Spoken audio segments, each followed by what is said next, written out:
Over the course of a single day, US President Donald Trump went from threatening to destroy Iranian civilization to agreeing to a 14-day ceasefire with Tehran. Here's what to know.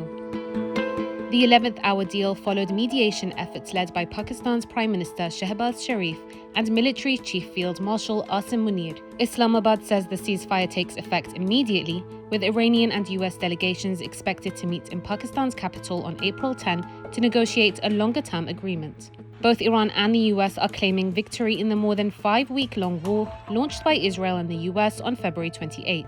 دشمن در جنگ ناجوانمردانه، غیرقانونی و جنایتکارانه خود علیه ملت ایران دچار شکستی غیرقابل انکار، تاریخی و خرد کننده شده. Trump said Iran had presented a workable 10-point plan and that a final deal could be finalized and consummated within the 2-week window. Under the truce, the US will suspend attacks on Iran for 2 weeks, and Tehran will temporarily reopen the Strait of Hormuz, a vital route for roughly 1/5 of global oil supplies. Trump also said that Iran's enriched uranium would be perfectly taken care of, though no details have been released. Iran, meanwhile, has outlined sweeping demands, including the lifting of US sanctions, the release of frozen assets, the withdrawal of US forces from the region, and maintaining control over the Strait of Hormuz. Crucially, Tehran insists that Washington accept its uranium enrichment program. Iranian Foreign Minister Abbas Araghchi confirmed 2 weeks of safe passage through the strait, which Tehran had sealed off to US, Israeli, and allied vessels in retaliation for the war.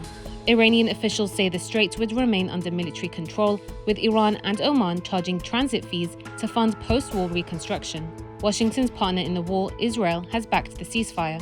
However, Prime Minister Benjamin Netanyahu says military attacks against Hezbollah will continue, contradicting Pakistan's claim that the truce extends to Lebanon. Key questions also remain over what happens after the 2-week pause, with major disagreements still unresolved. The war has impacted the wider region, disrupting global energy markets and rattling the world economy. More than 5,000 people have been killed across nearly a dozen countries, including over 1,600 civilians in Iran.